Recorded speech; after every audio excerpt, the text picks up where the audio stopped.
Olá a todos os telespectadores e ouvintes, boa tarde. Este é o Jornal Brasil, primeira edição.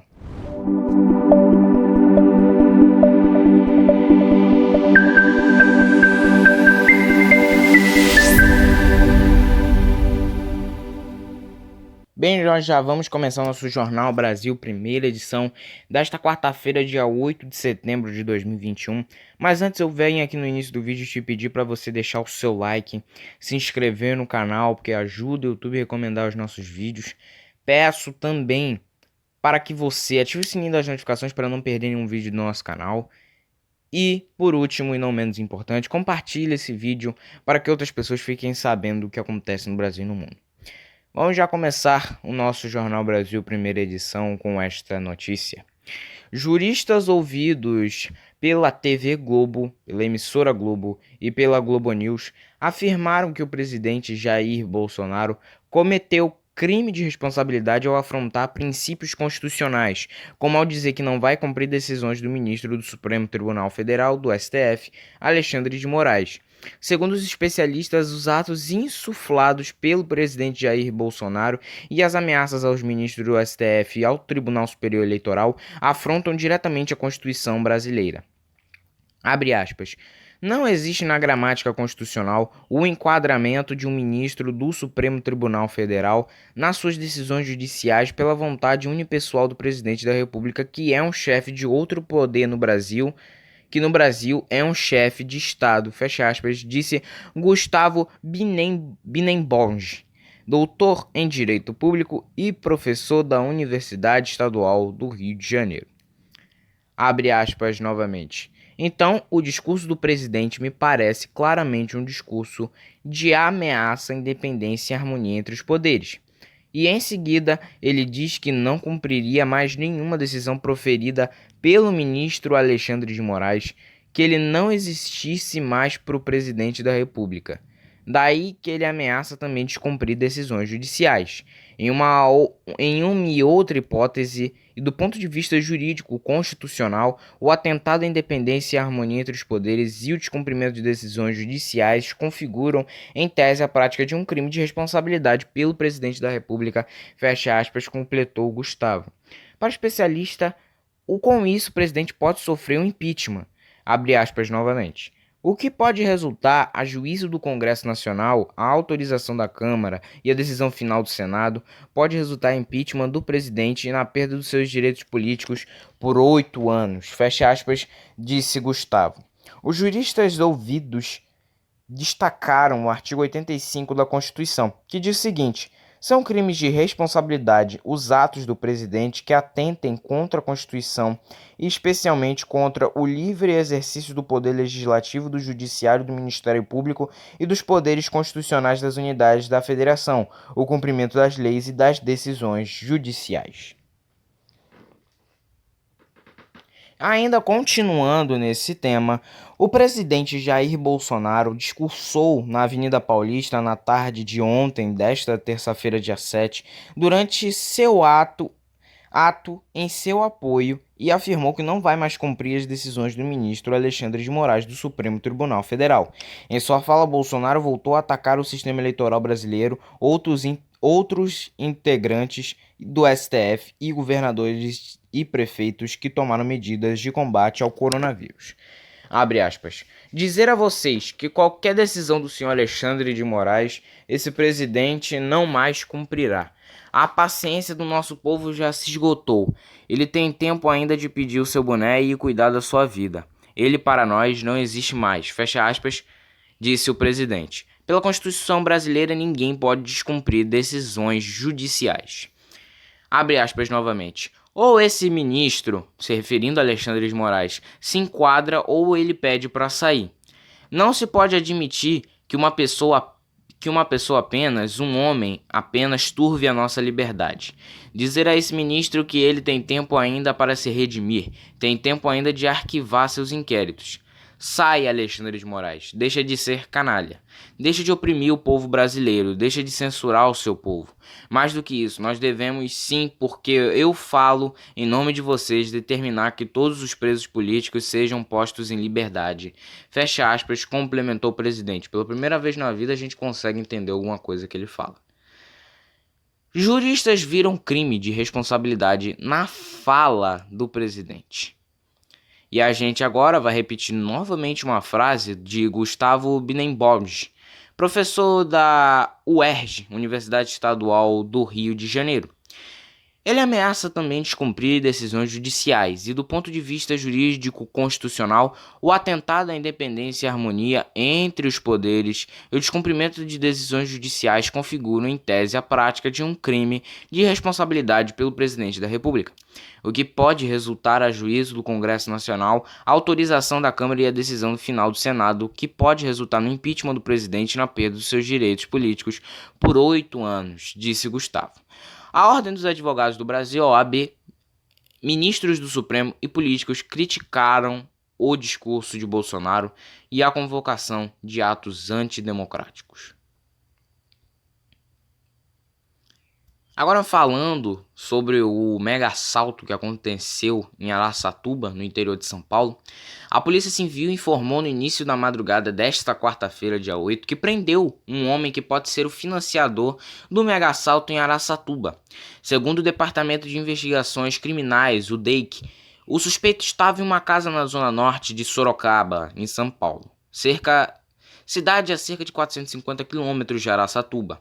A prisão foi feita nesta terça-feira, mais de uma semana após o ataque a bancos, em 30 de agosto, que deixou 3 mortos na cidade e outros 5 feridos. 30 de agosto, que foi segunda-feira retrasada. O suspeito, segundo a polícia, é Paulo César Gabri, de 33 anos. Ele foi preso em Sorocaba, também no interior de São Paulo. De acordo com a polícia, ele já tinha passagens por roubo e homicídio. Perdão, gente, eu acabei me confundindo nas datas. Não foi retrasada, foi passada, segunda-feira passada. Me confundi nas datas. Junto com ele, a polícia apreendeu 2 carros de luxo e documentos relacionados ao crime organizado que indicam atividades dele em vários estados. Segundo os policiais, Paulo César afirmou informalmente que a logística do ataque custou R$600 mil. A polícia também prendeu outras 2 pessoas. A mulher de Paulo César, Michele Maria da Silva, de 40 anos, foragida por envolvimento com o tráfico de drogas, e Emerson Henrique Dias, 25 anos, que apresenta passagens por roubo. Os 3 foram autuados por organização criminosa.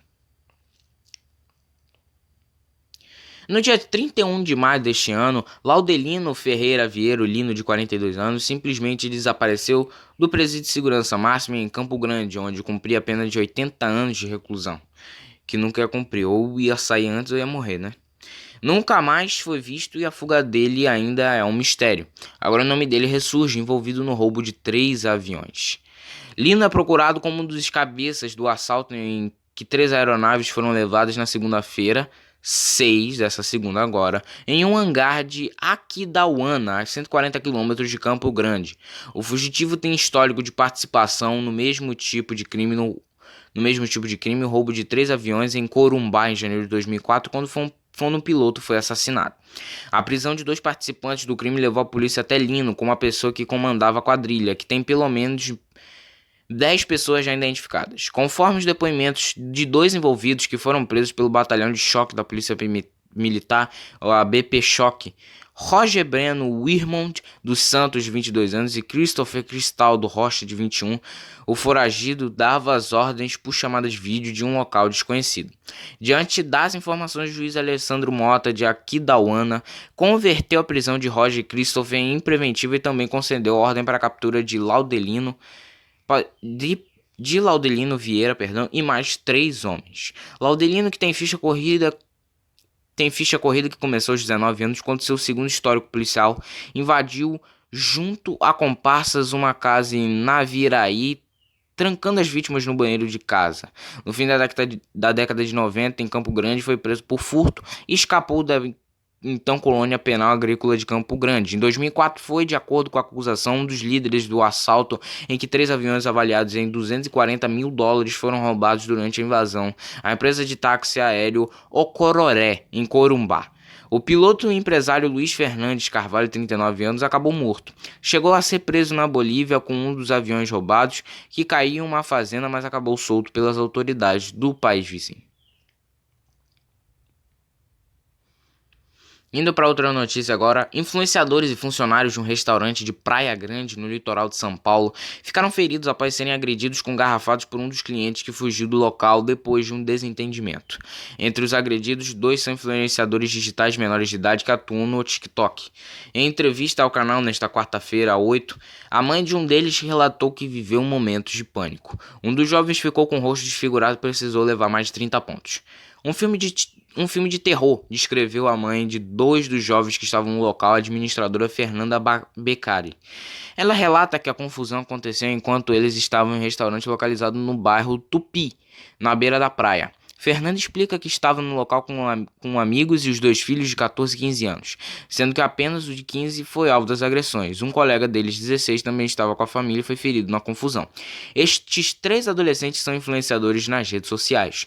No local, um grupo de homens teria sentado na mesa onde eles estavam e começaram a agir de maneira estranha, rindo dos jovens. Fernanda explica que o comportamento entre os estranhos que pareciam debochar dos adolescentes fez com que houvesse um desentendimento.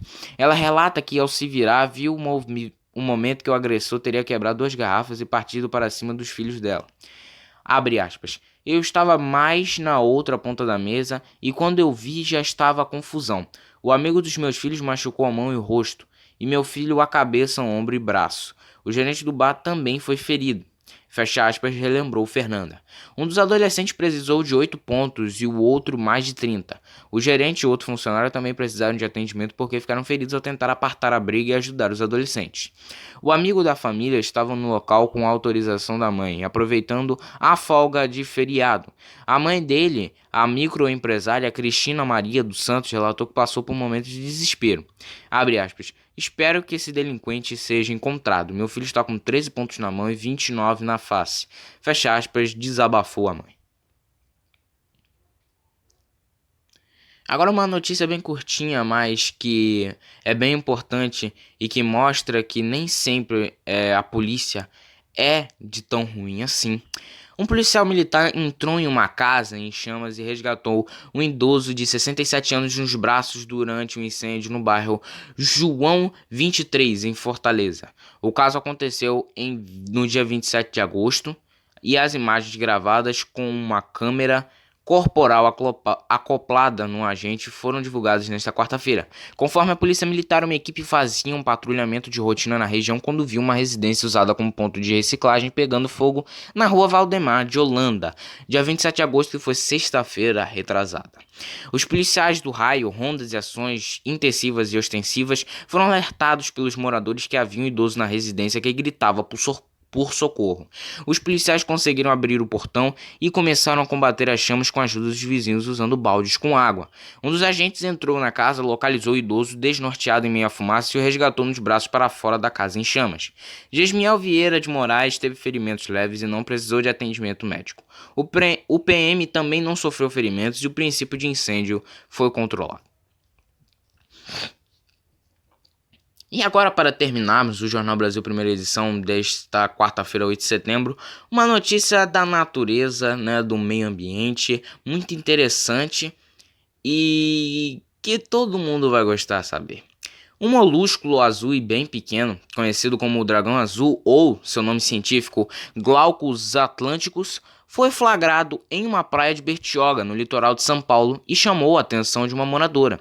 Em imagens divulgadas nas redes sociais, o animal aparece encalhado em uma faixa de areia da praia de Riviera de São Lourenço. O animal não é venenoso, mas pode soltar uma toxina que pode queimar a pele de quem tocá-lo.